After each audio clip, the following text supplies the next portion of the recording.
Hello and welcome to the Political History of the United States. Episode 4.6, The Stamp Act. When we last left off, the British had put the American Duties Act, known as the Sugar Act, into place. The act was not popular amongst the colonists. However, that was to be expected. Nobody liked a new tax. And for British Prime Minister George Grenville, he harbored no illusions that the colonists were going to be singing his praises over a new tax, even if the tax technically wasn't new and was actually lower than it was before. Much to the likely considerable relief of Grenville, the American Duties Act was received with little in the way of worrisome protests. Not that there were not upset colonists. And sure enough, several of the colonies sent along angry remonstrances. However, most of the complaints were economic and not constitutional in their approach. Only New York and North Carolina openly denied that Parliament possessed the authority to tax the colonists directly. The rest of the colonies based their complaints on the far less inflammatory basis of economic hardships. Men like James Otis wrote lengthy polemics on the subject, which touched directly on the constitutional issues. But because of the current leadership in the colonies, these were often pushed aside in exchange for more tempered responses, focusing on those economic issues. And really, practically, the American Duties Act had a rather limited impact on the average colonist. Most of the colonists were not manufacturing rum and therefore cared little about the tax. Sure, they were probably annoyed at some of the provisions around the enforcement of the act, but again, the chances of them somehow violating the act was remote and therefore of little consequence. At the end of the day, therefore, the scene that Grenville was looking at was really as close to ideal as possible. Yes, there had been some tersely worded pamphlets, but there had not really been any protests. The colonists had not picked up their pitchforks and their torches. No customs officials were beheaded by angry rabble, nor did any mob march on a colonial governor's mansion and ransack it. Grenville knew that such a reaction was possible. He recalled the anger back in Britain itself some years earlier over the cider tax. However, what he saw out of America in response to the American Duties Act was more akin to a begrudging acceptance. This hesitant acceptance by the colonists freed Grenville to move a step further and push through a carefully worded tax on official documents. Collection of this tax would be done through issuing a specifically created royal stamp. Grenville, who had assumed that this act would be met with roughly equal amounts of resistance as the American Duties Act, saw no reason to pull back. He did not know of the firestorm that he was about to unleash. The act being proposed by Grenville and the ministry involved putting a government-issued stamp on all paper products. This ran the gamut from legal contracts, court paperwork, ship manifests, deeds, wills, bills of sale, newspapers, all the way on down to playing cards and dice. Simply put, if it was on paper, it was going to require this official stamp showing that the required duty had been paid. The amount of the stamp varied, depending on what the person needed stamped. For example, it was cheaper to stamp a deck of cards as compared to legal forms. Don't worry about the exact amounts, however, just know that any official paper document was going to require the official stamp. News of the Stamp Act was nothing new. The colonists had been aware that Grenville was tossing around the idea for the last year. Grenville, however, had held the act back from incorporation with the American Duties Act. There were a few practical reasons for this. First, an American Stamp Act was going to be a complicated bill. It was going to need to be tailored for the colonial situation specifically, something that was going to take time to draw up. Second, it would give Grenville the opportunity to gauge the colonists' response to the American Duties Act and to mollify concerns over a Stamp Act by meeting with colonial representatives. Grenville was encouraged by the response to the American Duties Act, which had produced little in the way of serious outrage. Grenville did indeed seek out feedback from colonial representatives, informing them that he wanted to hear their opinion on the matter. Despite these overtures, there is at least some evidence that for Grenville, this was little more than a bit of performative theater. You see, Grenville did indeed seek opinions from American colonists. However, he made sure to clarify that he did not want to hear any implications that Parliament lacked the authority for the tax in the first place. Grenville made sure that everybody understood that should an argument drift into those questions over the prerogative of Parliament, it was not going to be entertained. Now, it is very important here to remember that we are looking at everything with a very healthy dose of hindsight. We know that the Stamp Act is going to send shockwaves through the colonies. However, Grenville in 1764, as he is requesting opinions from colonial leaders, he doesn't know what is coming.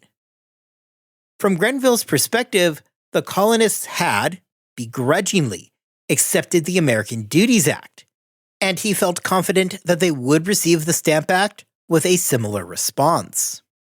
However, this is not to say that Grenville was completely without warning that the Stamp Act would not find a warm reception amongst the colonists. Thomas Whately, the guy actually drafting the language of the act, had approached Jared Ingersoll Sr. from Connecticut. Ingersoll was well known as a former Connecticut representative to court during the 7 Years' War. Critically, he was a company guy to his core. He was staunchly loyal, so Grenville and Company could feel pretty safe that he was not about to challenge the authority of Parliament.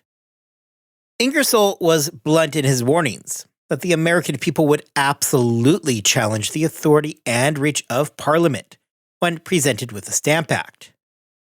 Whether or not Grenville wanted to hear it, Ingersoll was sure that the colonists would claim the act as a denial of both their natural and constitutional rights. Ingersoll likewise hinted that a far safer move would be allowing the colonies themselves to provide the desperately needed revenue. Just as a quick side note here, well, Jared Ingersoll Sr. would remain a loyalist throughout all of this. His son, Jared Ingersoll Jr., was a supporter of the American cause, is a signer of the Constitution, and would ultimately end up being an important early jurist. We will hear again from both Ingersoll Sr. and Jr. as we move along. Grenville, upon being presented with this rather stark warning, appears to have just gone ahead and dismissed it out of hand. In February 1765, right before the passage of the Act, a group of American agents tried desperately to talk Grenville out of it. This group included the aforementioned Ingersoll, as well as Richard Jackson, Charles Garth, and last, though certainly never least, Benjamin Franklin.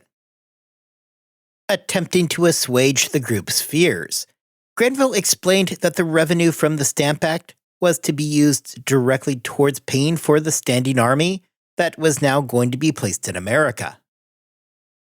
As Charles Townsend, somebody whom we are going to spend a lot of time with in the future, would put it, if the colonies want British protection, they must contribute to British revenue.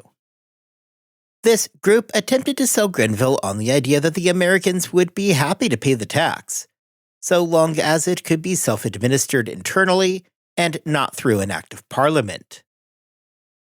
Franklin had actually suggested that the better play here would have been to reverse course on the Currency Act and allow the printing of paper money and then collect a small amount of interest on it. The colonists would be happy seeing paper money return, and then most of the tax burden would have been borne by the rich, as they were the ones with the most money and hence were the ones who would find themselves responsible for most of the interest. However, despite the warnings from the colonial officials, Grenville had made his mind up. The Stamp Act was the way to go. Grenville felt pretty good with how everything was going as well. He recognized the power of the Stamp Act and was pleased with the direction everything was heading. The tax would be applied evenly across the board, without any consideration of wealth, meaning that everybody would, in theory, bear the same burden. Certain professions, such as printers and lawyers, would pay more than, say, masons, but everybody was going to have to pay something. Grenville likewise reasoned that in the future, after the colonists have had some time to adjust to the new tax, of course, it would be a simple thing to raise the rate and hence increase revenue. As is, the American Stamp Act was going to only equal 2/3 of the rate back in Britain. From Grenville's perspective, the Stamp Act killed so many birds with a single stone. The tax rate was a small enough one that it would never be some kind of crippling financial burden. It was small enough that hopefully the colonists would decide that the fight back was not worth anything more than some angry fist-shaking. Grenville was likewise banking on the fact that the colonists' begrudging acceptance of the act would have the side benefit of confirming to everybody the fact that Parliament's authority extended to passing direct taxes on the colonies. And really, can any of us blame the ministry for going this direction? The empire was short on cash. The American colonies were not paying their share, and when looking at how to shore up the finances, this was an obvious place to do it. Well, every American agent, guys like Ingersoll and Franklin, strongly encouraged allowing the colonial assemblies to pass new taxes. That was always going to be a very hard pill to swallow. It isn't as though Grenville did not have a good reason to distrust colonial promises of money. The 7 Years' War had shown everybody just how hard of a time it was extracting anything from the colonies. Just send a letter to Lord Loudon and ask him if he thought that the colonists could be trusted to pay their debts. Now, on top of everything else, the colonists' lack of ability to control their frontiers just reinforced the need to keep a standing army in North America. A standing army that the colonists would benefit directly from, as it would help keep their frontiers safe from continued Indian attacks. Grenville saw no reason that the colonists should not foot the bill for this. As previously stated, he even promised the colonists that the funds raised from the Stamp Act would be placed in a separate account and spent only in the colonies themselves. As of this junction, the Stamp Act, therefore, was going to save the empire money by helping to pay for the administrative and military costs of maintaining that same empire. Despite the objections of the American agents, on February 6, 1765, Grenville presented his bill to Parliament. There was little in the way of objection to it, and very little fanfare. The members of Parliament, in fact, were rather annoyed at the American colonists for having the outright gall to question the power of Parliament. Most of them were eager to set the colonists back into their place. The only major speech giving objection to it and asserting the rights of the colonists came from Isaac Barr. Barr's speech openly called out Parliament, stating that the colonists in America were forced to flee there in the first place by despotism and tyranny from that very government. He further stated that their expansion and growth was not because of British intervention and assistance, but came because of British neglect. He denied that the colonists needed British protection again, pointing out that it was the colonists who had helped fight their war against the French. The most famous line, however, was that, "To spy out their liberty, to misrepresent their actions and to prey upon them, men whose behavior on many occasions has caused the blood of those sons of liberty to recoil within them." In the coming months, the British would grow very sick of hearing about the Sons of Liberty, as that term was about to be co-opted by groups back across the Atlantic in America. While Barr's speech momentarily stunned Parliament into silence, it failed to move the needle in any real way. When Barr motioned to adjourn without a vote, he was shot down by a demoralizing vote of 245 to 49. Parliament had no plans to back down. American agents would make a few more feeble attempts, but by this point, the debate had ended, and Grenville refused to even hear their arguments. On February 27th, the Stamp Act was approved by Parliament. On March 22nd, George III added his signature. The Stamp Act was now officially the law of the land. Grenville, to further attempt to lessen the blow, had even agreed to allow the Americans to choose who the stamp collectors were going to be. This seemed like a good way to appeal to the Americans, who would not be forced to have foreign agents coming into the colonies for the purpose of collections, but it would be handled by people who they knew and who they trusted.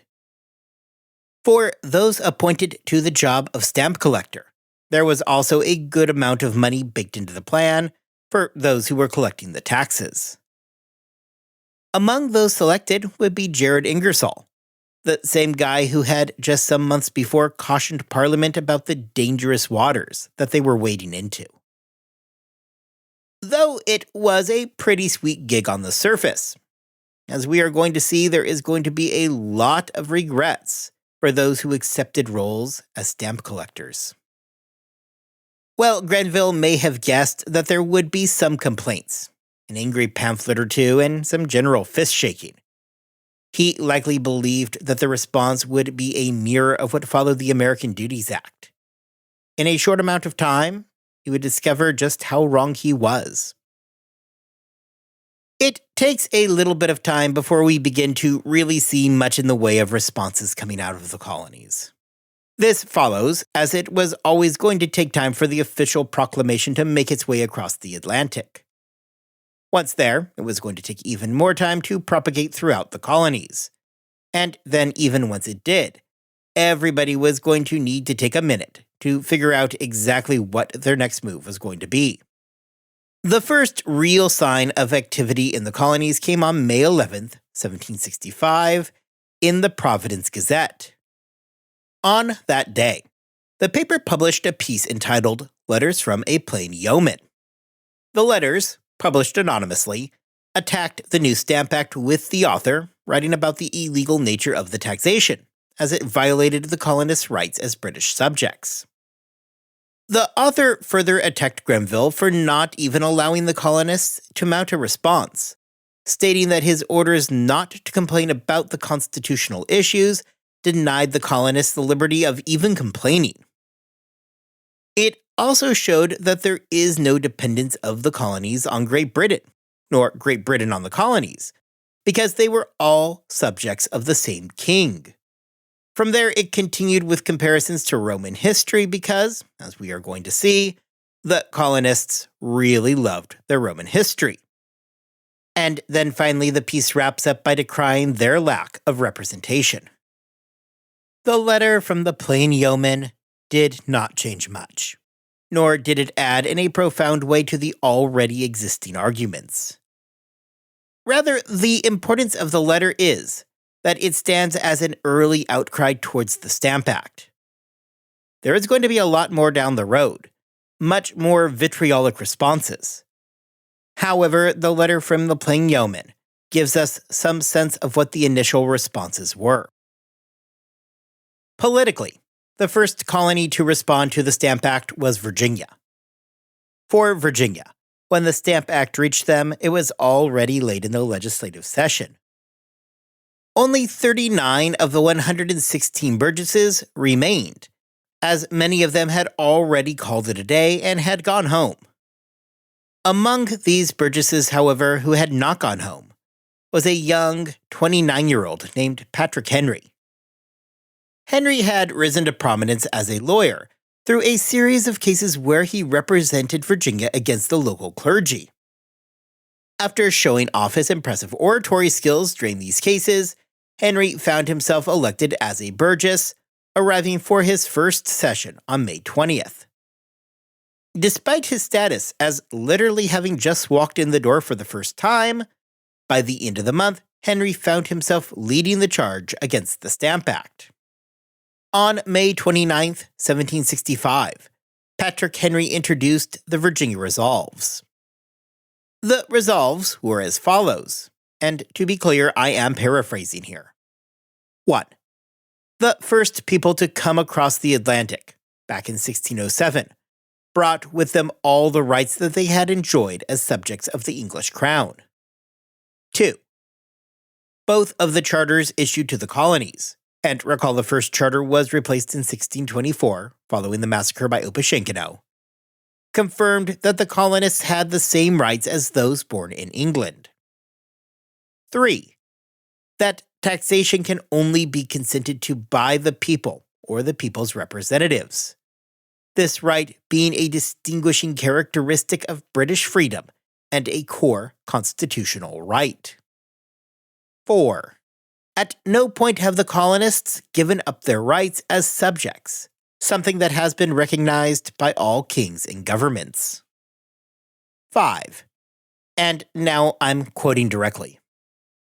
Therefore, that the General Assembly of this colony have the only and sole exclusive right and power to lay taxes and impositions upon the inhabitants of this colony, and that every attempt to vest such power in any person or persons whatsoever, other than the General Assembly aforesaid, has a manifest tendency to destroy British as well as American freedom. Of these resolutions, really, the first 4 came with very little controversy. They were in fact very similar to what had passed a year before in response to the American Duties Act, and was not something that really anybody was going to object to.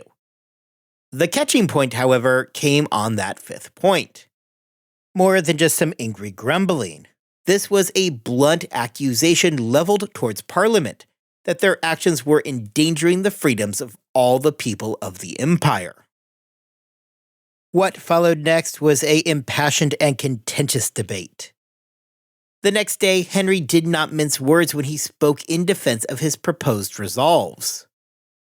Henry stated that in former times Tarquin and Julius had their Brutus, Charles had his Cromwell, and he did not doubt but some good Americans would stand up in favor of his country. This was a very incendiary speech to be spoken on the floor of the House of Burgesses, something that the Speaker of the House, John Robinson, was quick to notice. Robinson, shocked by what he was hearing, quickly informed Henry that what he was saying was treasonous. Henry, probably intelligently, backed off, claiming that his emotions had gotten the better of him. Regardless of Henry's slightly treasonous speech, the younger Burgesses were taken up with the 29-year-old firebrand. With so many of the members of the House of Burgesses having started their summer break early, the younger contingent of the House carried the day. All 5 resolutions passed. This would mark an important turning point in Virginia politics, as suddenly, a younger and more radical group of Burgesses were making their voices heard over the more conservative older generation of Burgesses. It would be the beginning of a changing of the guard that is going to help dictate much of the political story of Virginia in the decade to come. It is worth noting that standing in the wings, watching Henry's arguments for the Virginia Resolves, was a 22-year-old law student named Thomas Jefferson. Henry, feeling pretty good about himself, packed up the next day, May 31st, and headed off for home. Lieutenant Governor Francis Fauquier was undoubtedly concerned about what he was hearing. However, rather than becoming concerned that there was a growing radicalism problem in the colony, Fauquier instead chided the Burgesses who had all taken off before the end of the session, which had opened the door for somebody like Patrick Henry to waltz in and pass his resolves. No need to worry, though. Fauquier simply failed to adjourn the House of Burgesses. After Patrick Henry and the younger contingent left, the handful of remaining conservative members reconsidered the resolves. They kept the first four and ditched the fifth. With the fifth resolve struck, Fauquier promptly adjourned the House. No harm, no foul. Right? Well, as it turned out, that was not quite the case. Sure, Virginia had technically cleaned up this little blip of radicalism. However, colonial newspapers did not report it that way. Rather, they published various versions of the resolves, including the now stricken fifth resolve, and in some cases, adding even more radical resolves to the list.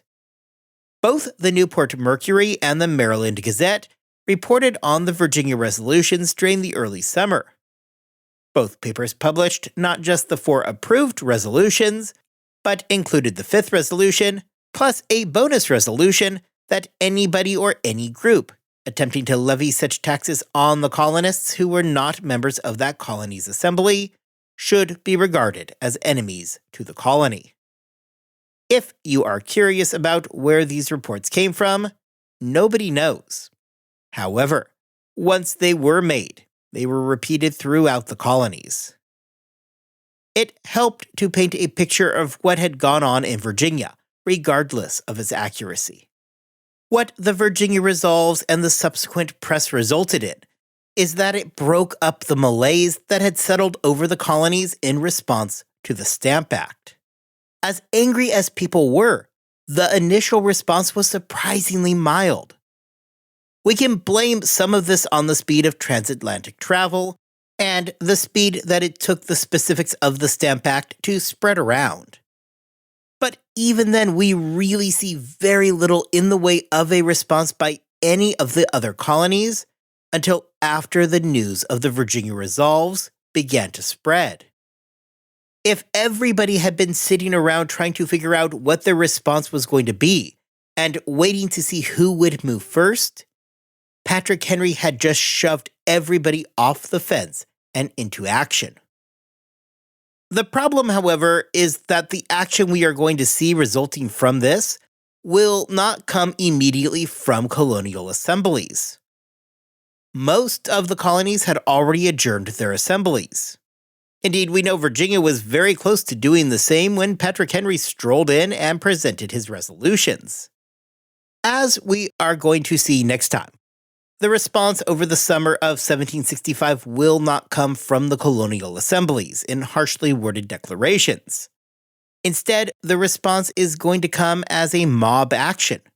There was a lot of anger simmering just under the surface, and, in short order, it was going to explode outward in the biggest display of colonial resistance since 1689.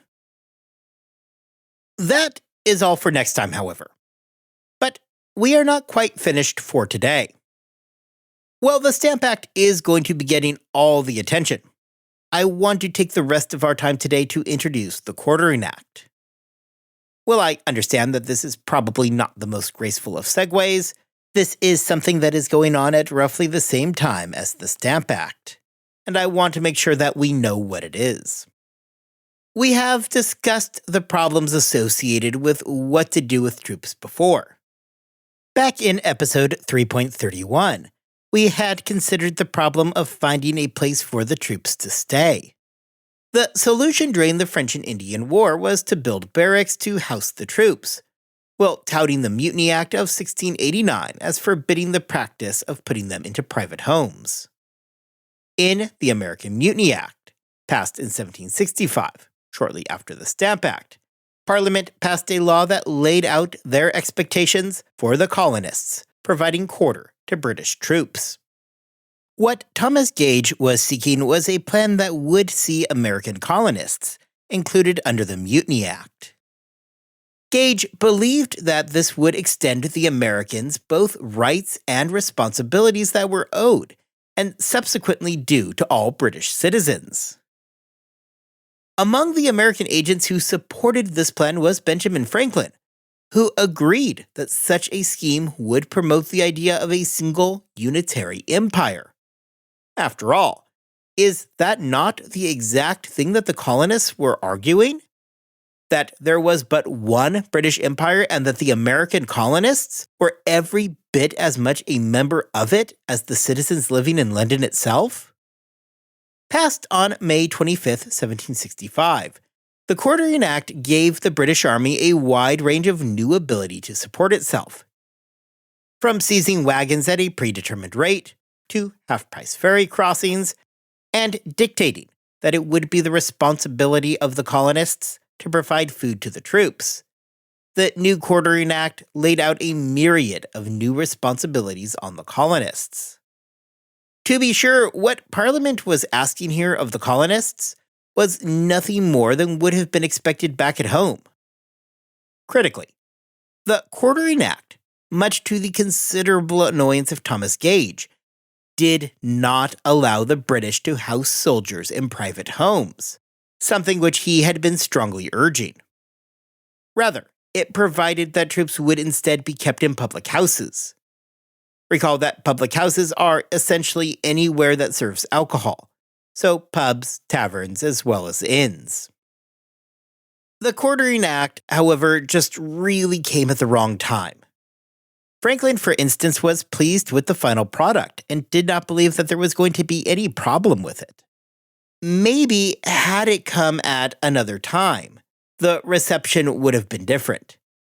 However, it came at that precise moment when the colonists were up in a tizzy about taxes being passed on them without their representation. This is ultimately what they saw the Quartering Act as being. Sure, it was not as direct as the Stamp Act, but the colonists were still looking at a new law that was passed by a distant body that they had no representation in. Though it may sound simple, the colonists were still taking on an additional financial load associated with the care of the army. In their eyes, this was just as much a tax as anything else, and once again, the colonial assemblies had no role in it. The response of the colonists to the Quartering Act is going to be largely swallowed up by the uproar over the Stamp Act. We will, however, return to the Quartering Act here soon. As we are going to see, the colonists in New York certainly would not be forgetting about the Quartering Act, even during the coming events surrounding the Stamp Act. Next time, we are going to see tensions boil over regarding the Stamp Act. Well, it would not be until the fall that we see some of the other colonies passing their own Virginia-style resolutions. The summer of 1765 would become defined by mob action. Until then, I hope you all have a fantastic 2 weeks. I hope that you are staying healthy and that you are staying safe. And I will see you back here next time when we will discuss the Stamp Act riots.